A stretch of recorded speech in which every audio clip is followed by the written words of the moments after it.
প্রিয় শিক্ষার্থীরা, ষষ্ঠ শ্রেণীর গণিত অনুশীলনী 1.2 আমরা শুরু করব। এর আগে আমরা 1.1 পর্ব শেষ করেছিলাম। তো দেখেন, একটু বেসিক আলোচনা হচ্ছে মৌলিক সংখ্যা। যে সংখ্যার এক এবং ওই সংখ্যাটি ছাড়া আর কোনো গুণনীয়ক নেই তাকে মৌলিক সংখ্যা বলে। এখন 2, 3, 7, 23 ইত্যাদি হচ্ছে মৌলিক সংখ্যা। এটা এরকম লিখে রেখেছি, কিন্তু আপনারা বুঝতে পারতেছেন না যে আসলে সংজ্ঞাটা হচ্ছে কি। সংজ্ঞাটা এরকম আসবে, যদি বলা হয় যে মৌলিক সংখ্যা কাকে বলে, তখন আপনি এভাবে লিখবেন যে যে সংখ্যার এক এবং ওই সংখ্যাটি ছাড়া, ধরেন 7, 7-এর গুণনীয়ক 1 আর 7 ছাড়া অন্য কিছু নাই, সেজন্য 7 কিন্তু মৌলিক সংখ্যা হয়েছে। 23-এর গুণনীয়ক, এখন গুণনীয়কটা কিভাবে বের করে সেটা আমি দেখাবো। তো এরপরে যৌগিক সংখ্যা হচ্ছে যে সংখ্যার এক এবং ওই সংখ্যা ছাড়া আরও 2 বা ততোধিক গুণনীয়ক থাকতে পারে, মানে আছে আর কি, তো তাকে যৌগিক সংখ্যা বলে। যেমন 8, 8-এর গুণনীয়ক যদি বের করি, 1 এবং এই 8 ছাড়া আরও আরও হচ্ছে গুণনীয়ক পাবো আমরা।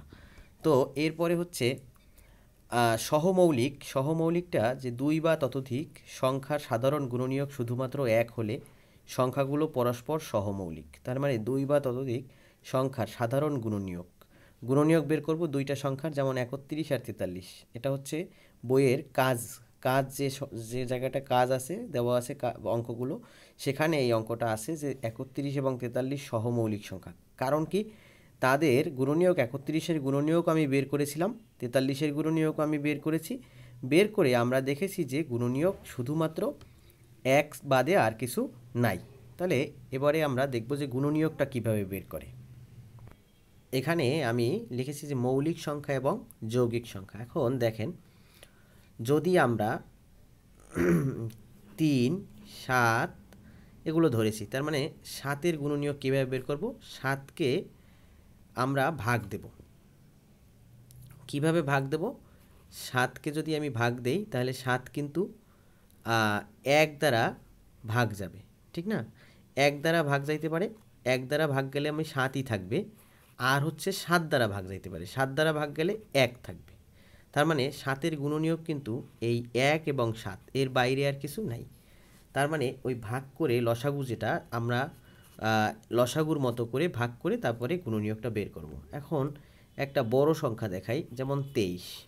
23কে কি 2 দ্বারা ভাগ করা সম্ভব না, কারণ 2 দ্বারা হচ্ছে সকল জোড় সংখ্যা ভাগ যায়। তার মানে 23 2 দ্বারা ভাগ যাবে না। 23 3 দ্বারা ভাগ যাবে না, ভাগ গেলে বিভাজ্য হতে হবে, মিলে যেতে হবে। এখানে দেখেন, 3 দ্বারা যদি ভাগ দেই, 3 7 21, 3 7 21, তার মানে 23 কিন্তু হচ্ছে না, 2 অবশিষ্ট থাকতে আছে। 2 দ্বারা যদি ভাগ দেই, 11 দুগুণে 22 হতে পারে, কিন্তু 1 কি 11 গুণ 2, তার মানে হচ্ছে 1 কিন্তু এক্সট্রা থেকে গেল। এর মানে হচ্ছে যে এখানে 23 কিন্তু অন্য কোনো সংখ্যা দ্বারা 6 7 8 9 এভাবে দিয়ে দেখবেন, কিন্তু ভাগ যায় না। 23 হচ্ছে 23 দ্বারা ভাগ যাবে, 1 হবে।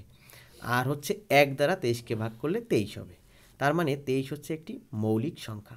তার মানে 23-এর গুণনীয়ক কত? আমরা যদি লিখি 23-এর গুণনীয়ক হচ্ছে, সহজ কথা হলো এই সংখ্যাটারে ভাঙলে যে সংখ্যা পাবো সেই সংখ্যা দ্বারা 23 ভাগ যেতে হবে। তার মানে 23-এর গুণনীয়ককে 23কে ভাঙতে পারি নাই, ভাঙছি হচ্ছে 23 গুণন 1। তার মানে এই 23 আর 1 এই দুইটা হচ্ছে 23-এর গুণনীয়ক। তার মানে 23 আর হচ্ছে 1, 23-এর গুণনীয়ক হলো 23 এবং 1। এরপরে যদি আমি 18 নেই, এই 18 সংখ্যাটি দেখেন তো মৌলিক না যৌগিক? 2 দ্বারা আমি ভাগ করলাম, 9 দুগুণে 18, 2 দ্বারা কিন্তু ভাগ চলে গেল। এরপরে 3 দ্বারা আমি ভাগ করলাম, 3 3-এ 9।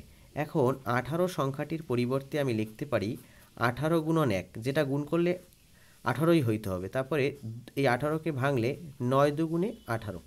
তারপরে আপনি দেখেন, এই 3 আর 2 গুণ করলাম, গুণ করলে 3 দুগুণে কত হয়? 6। 6 আর এই 3 গুণ করলে কত হয়? 3 6 18। তার মানে 18 কিন্তু আর যায় না। আর হচ্ছে এখানে কত? এখানে হচ্ছে 6, যেহেতু 3 দুগুণে 6, আবার 3 দুগুণে 6 হয়ে যায়। তার মানে 18 এর গুণনীয়ক কত? 18 এর গুণনীয়ক কয়টা? 1। তারপরে একটা সংখ্যা যদি একাধিকবার থাকে তাও আমি একবারই নেব। 2 ছোট থেকে বড়, এই 1 কিন্তু এটা কমন যাবেই। তারপর হচ্ছে 3, তারপরে 6 ছোট থেকে বড় লিখব, 9 আর 18-র গুণনীয়ক 18 হতে পারে, কারণ আমি দেখাইছি যে 1 দ্বারা ভাগ করলে, যেমন এখানে 7কে 1 দ্বারা ভাগ করলে 7 হয়, তো এরকম। তাহলে 18-র গুণনীয়ক দেখেন আমরা সংজ্ঞায় পড়েছি কি, যে মৌলিক সংখ্যা হচ্ছে যে সংখ্যাটি 1 এবং এই সংখ্যাটি মানে 18 ছাড়া আর কোনো গুণনীয়ক থাকবে না, তাকে মৌলিক সংখ্যা বলে। কিন্তু যৌগিক সংখ্যার ক্ষেত্রে দেখেন 1 এবং 18 ছাড়া আরও 4টা গুণনীয়ক আছে। কি কি আছে? 2 আছে, 3 আছে, 6 আছে, 9 আছে। তাহলে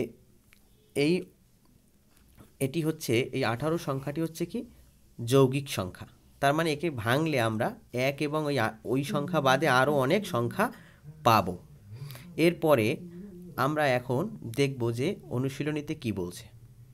শিক্ষার্থীরা, আমি এখানে দেখাবো 1 থেকে 100 পর্যন্ত মৌলিক সংখ্যা। তো 1 থেকে 100 পর্যন্ত মৌলিক সংখ্যাগুলো মনে রাখার একটা সহজ টেকনিক আছে। সেই টেকনিকটা হচ্ছে, যদি আপনি এর আগে আমার একটা অন্য ভিডিওতেও এরকম আমি দিয়েছিলাম যে 4 4 2 2 3 2 2 2 1, এই সংখ্যাগুলো মনে রাখতে পারলেই হবে। সরি 3 আছে একটা মাঝখানে। তো এখন হচ্ছে 4 4 2 2 3 2 2 3 2 1। এখন এটাকে আমি মনে রাখার জন্য একটা টেকনিক বের করছি, সেটা হচ্ছে যে যদি 4 4 এটাকে আমি অর্ধেক করলাম, অর্ধেক করার পরে 3 এসে আবার বাধা দিছে, বাধা দেওয়ার পর আমি আবার 3 এসে এটাকে ভাঙতে পারে নাই, বাধা দিছে এই 22কে ভাঙার জন্য। তার মানে প্রথমবারে 3 ভাঙতে পারে নাই, না ভাঙে আবার ট্রাই করছে, ট্রাই করে পরে 22কে ভেঙে 21 করেছে। এভাবে আপনি সিরিয়ালটা মনে রাখতে পারেন। এই সংখ্যাগুলো কেন আমি মনে রাখবো? এখানে দেখেন 10টা সংখ্যা আছে, তার মানে এই 10টা সংখ্যার ক্ষেত্রে আমরা যেটা দেখব যে 1 থেকে 10 পর্যন্ত মৌলিক সংখ্যা হচ্ছে 4টি মৌলিক সংখ্যা। 1 থেকে 10 পর্যন্ত মৌলিক সংখ্যা কয়টি? 4টি।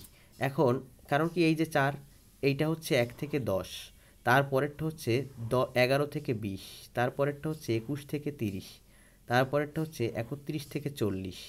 হ্যাঁ, 31 থেকে 40-এর মধ্যে 2টি মৌলিক সংখ্যা আছে।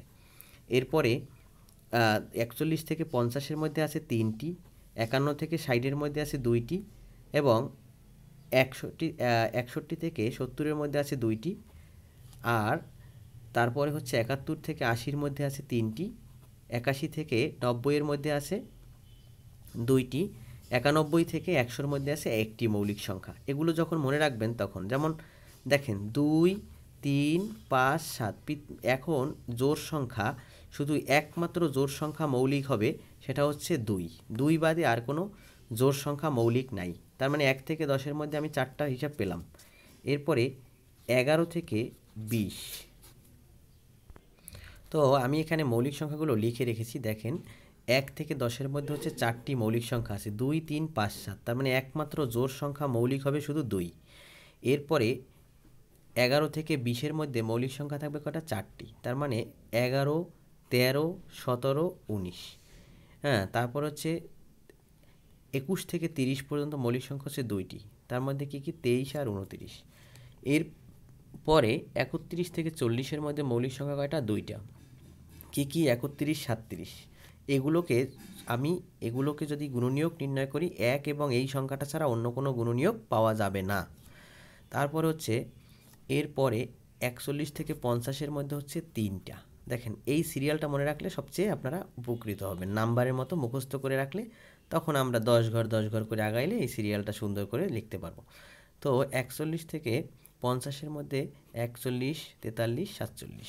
51 থেকে 60-এর মধ্যে হচ্ছে 2টা, এই যে 51 থেকে 60 2টা, 53 57। তারপর হচ্ছে 61 থেকে 70 2টি, 61 67। এরপর সে 71 থেকে 80-এর মধ্যে হচ্ছে 3টি, এই যে সিরিয়াল অনুযায়ী। তারপরে হচ্ছে কি 71 73 79। 81 থেকে 90-এর ভিতরে হচ্ছে 2টি, 83 89। আর 91 থেকে 100-এর মধ্যে লাস্ট ম্যান হচ্ছে কি 1, তার মানে হচ্ছে সেই 91 থেকে 100-এর মধ্যে মৌলিক সংখ্যাকে 97।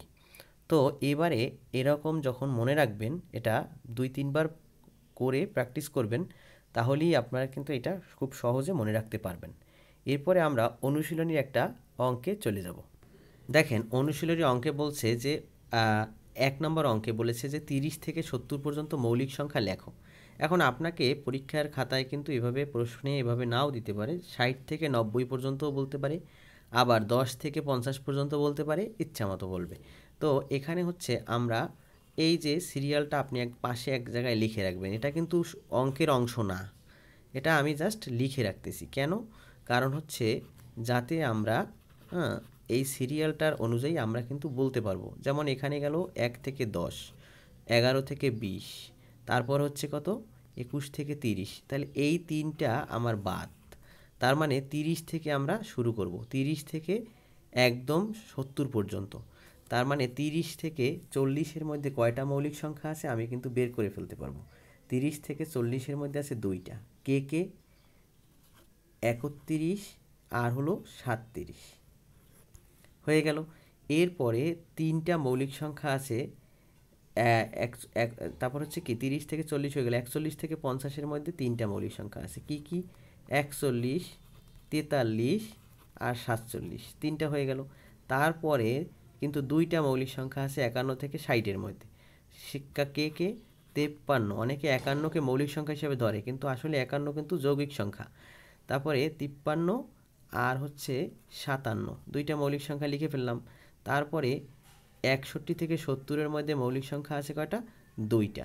তাহলে 61 থেকে 70-এর মধ্যে আমরা মৌলিক সংখ্যা কি পড়েছিলাম যে 61 থেকে 70-এর মধ্যে হচ্ছে 61 মৌলিক সংখ্যা আর হলো 67 মৌলিক সংখ্যা। অনেকে 63-কে মৌলিক সংখ্যা হিসেবে ধরতে চায়, কিন্তু ওটা আসলে ভুল।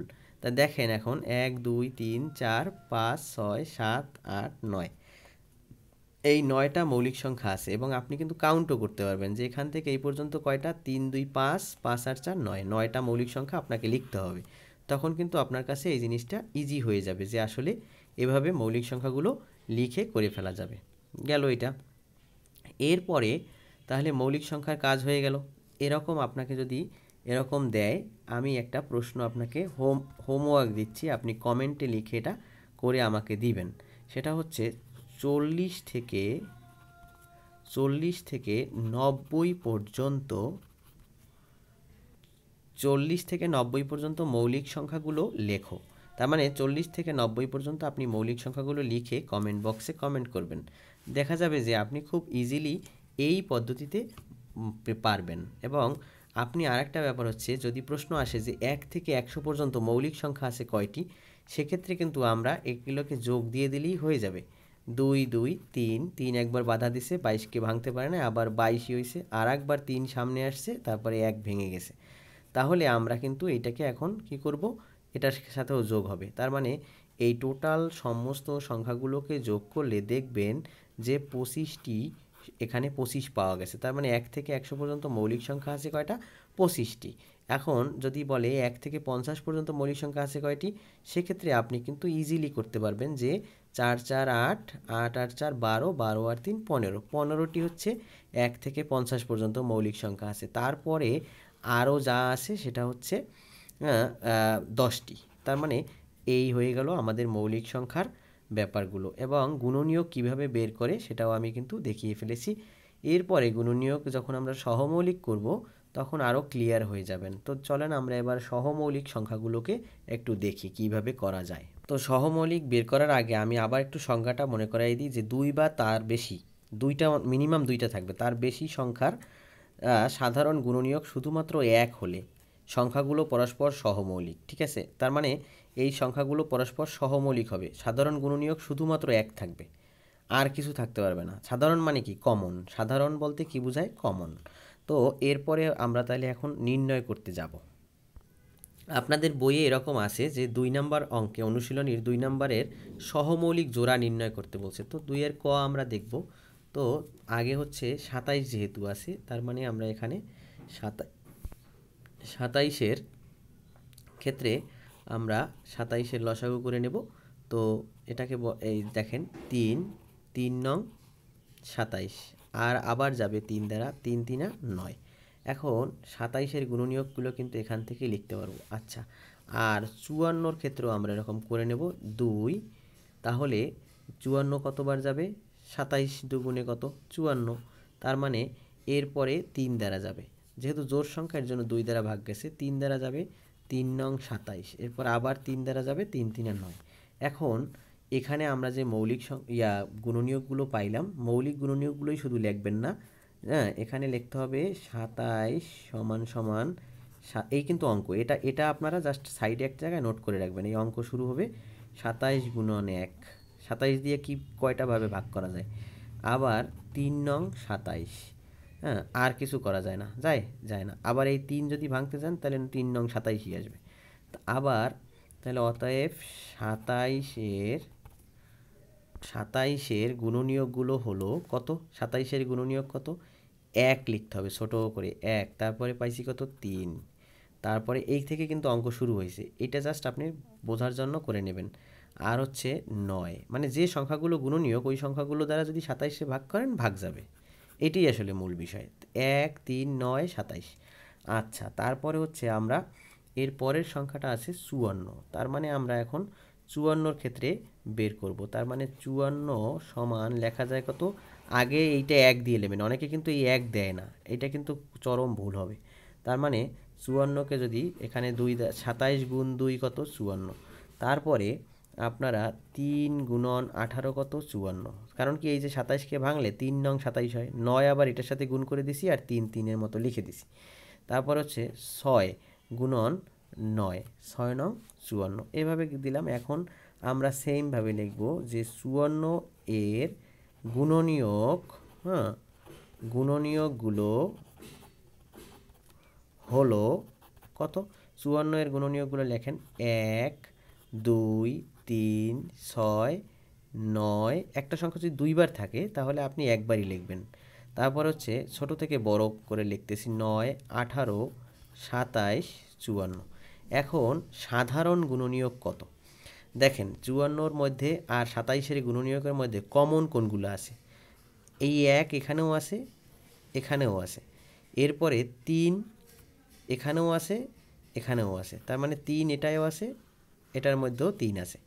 এরপরে 9 এটার মধ্যেও আছে, এটার মধ্যেও আছে। তার মানে এখন আমরা সহমৌলিক যদি বলতে হয় তাহলে আমরা কিভাবে বলবো? যে 27-এর গুণনীয়কগুলো আর এই যে 54-র যে গুণনীয়ক, এর মধ্যে সাধারণ গুণনীয়ক এক বাদে অন্য কিছু থাকবে না, তাহলে শুধুমাত্র কমন 1 হইতে পারবে। কিন্তু এখানে দেখা যায় যে কমন হচ্ছে 3 আছে, 9 আছে, আবার এখানেও 3 9 কমন আছে।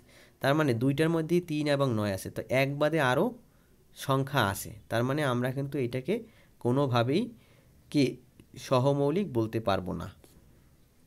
তাহলে একটু লেখা লিখতে হবে, জাস্ট এই লেখাটা লিখে দেবেন যে 27 ও 54 এর গুণনীয়কগুলোর মধ্যে সাধারণ গুণনীয়ক 1 ছাড়াও 3 ও 9 আছে, কারণ কমন কি 3 এবং 9ও আছে। অতএব 27 ও 54 সহমৌলিক নয়। তার মানে এই জোড়াটি সহমৌলিক না। আর এই যে দাগ, এটা দেবেন না আপনি, আপনারা শুধু এটা ক্লিয়ারলি লিখে শুধু গোল দাগ দিতে পারেন। গোল দাগ দিলে টিচাররা বুঝতে পারবে যে আপনি এখানে গোল দাগ দেওয়ার মানে হচ্ছে যে আপনি ইন্ডিকেট করে দিয়েছেন যে কোন দুইটা কমন আছে এর ভিতরে। দেখেন আমরা সংজ্ঞায় পড়ছি যে 1 ছাড়া অন্য কিছু হইতে পারবে না। 1 ছাড়া যখনই সাধারণ 3 আর 9 পাওয়া গেছে কমন, তখনই সে সহমৌলিক আর হইল না। এরপরে নেক্সট অঙ্কটি আমরা দেখব 63-র ক্ষেত্রে আমরা বের করব। শিক্ষার্থীরা এখানে দেখেন 63 আর 91, 63-র গুণনীয়কগুলো হচ্ছে এটা। কেন 3 দ্বারা প্রথম গুণ করেছি, ভাগ করেছি, 21 হয়েছে, আবার 3 দ্বারা ভাগ করছি, 3 7 21 হয়েছে। তার মানে এখানে দেখেন 3 3 আর 9, একবার নিয়েছি 9 গুণন 7, আর একবার নিয়েছি 3 7 21, মানে এই 7 আর 3 গুণ করলে 21 হয়, 21 গুণন 3 দিলেও 63 হয়। তার মানে 63 এর গুণনীয়কগুলো হচ্ছে 1 3 7 9 21 63। হ্যাঁ, তার মানে 91, এরপরে 91 হলো যে 7 দিয়ে যাবে, এর আগে কোনো সংখ্যা দ্বারা এটাকে ভাগ যায় না, তার মানে হচ্ছে 3 দ্বারা যাবে না। তার মানে 7 13 91। দেখেন 91 গুণ 1 লিখছি, এটা লিখতেই হবে, যে সংখ্যাটা থাকবে সেই সংখ্যাটা গুণন 1 লিখবেন।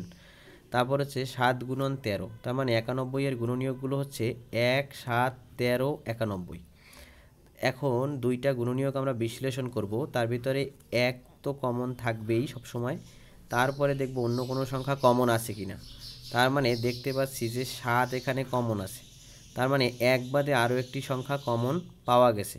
তো সাধারণ গুণনীয়কের, তাহলে সাধারণ গুণনীয়ক 1 এবং 7, তাই এটি কি, এটি সহমৌলিক নয়। তো শিক্ষার্থীরা এখানে আমি সুন্দর করে একটু কথা লিখে দিয়েছি যে 63 এবং 91 এর সাধারণ গুণনীয়ক 1 ছাড়াও 7 আছে। সুতরাং 63 এবং 91 সহমৌলিক নয়। কারণ কি 1 ছাড়া আর কোনো গুণনীয়ক থাকতে পারবে না। শিক্ষার্থীরা এই অঙ্কটি আমি করে ফেলছি, যেহেতু আপনাদের ক্লাসটা যাতে সহজ হয়ে যায় এর জন্য আমি করেছি। যেখানে বুঝাই দেবো যে 3 দ্বারা ভাগ করেছি, তারপরে হচ্ছে আবার 3 দ্বারা ভাগ যায়, এভাবে করে আমি দেখেন গুণনীয়ক বের করছি। 3 3 আর 9, আর এই দুইটা গুণ করবেন। 3 7 21, এই যে 21 গুণ 9 আছে, 63 গুণ 3 আছে, তারপর হচ্ছে 7 গুণন 27 আছে। যেমন এই 3টা গুণ করলে 3 3 9, 3 9 27, 7 গুণন 27, তো 189 এর গুণনীয়কগুলো এটা লিখে ফেলছি। একই রকম নিয়ম। আর 210 যখন আপনি বের করবেন তখন আপনাকে একটু কষ্ট করতে হবে। 3 দুগুণে প্রথম 6, আর এদিকে 5 7 35, দেখেন 6 গুণন 35 দিছি। তারপর হচ্ছে 7, এখানে 3 5 15, 15 দুগুণে 30, এটা কিন্তু 3। তারপর হচ্ছে এরকম করে 5, এই 5 বাদ দিলে 7 3 2 যদি গুণ করেন তাহলে 42 হয়। তার মানে 42-এর সাথে 5 গুণ করলে 210 হয়। এখানে এই প্রত্যেকটা সারিতে এখানে কিন্তু 210 হবে গুণ করলে। তো এরপরে হচ্ছে এখানে লিখতে চাইছিলাম, পরে আমি চিন্তা করলাম যে এখানে সুন্দর করে লিখি যে 210-এর গুণনীয়কগুলো হলো 1 3 5 6 এরকম যেগুলো আছে। তো আপনি কমনগুলো বের করবেন। তাহলে আমরা 1 কমনগুলো বের করলাম, হইল না। তারপরে 3 3, তার মানে আমরা কিন্তু অলরেডি 3 পেয়ে গেছি। তারপরে 7 আছে, দেখেন এখানেও 7 আছে, হ্যাঁ। তারপরে 21 আছে, তারপরে অন্য আরও আছে। তার মানে এটি কি, এটি কোনোভাবেই এটি কি হবে না, এটি হচ্ছে সহমৌলিক হবে না। আপনারা কিন্তু বুঝে গেছেন, কারণ এক বাদে আর যা যা আছে, 3 আছে, 6 আছে, সরি 7 আছে, 21 আছে, তার মানে হচ্ছে এখানে কিন্তু এটা সহমৌলিক নয়। শিক্ষার্থীরা এখানে আমি লিখেছি 189 ও 210 এর মধ্যে সাধারণ গুণনীয়ক 1 ছাড়াও আরও আছে, তাই জোড়াটি কি সহমৌলিক নয়। কথা কি ক্লিয়ার? তাহলে আমরা এই ক খ গ এর মধ্যে কোনো সহমৌলিক পাই নাই। এরপরে ঘ নাম্বারটা তাহলে করে দেখি কি অবস্থা হয়।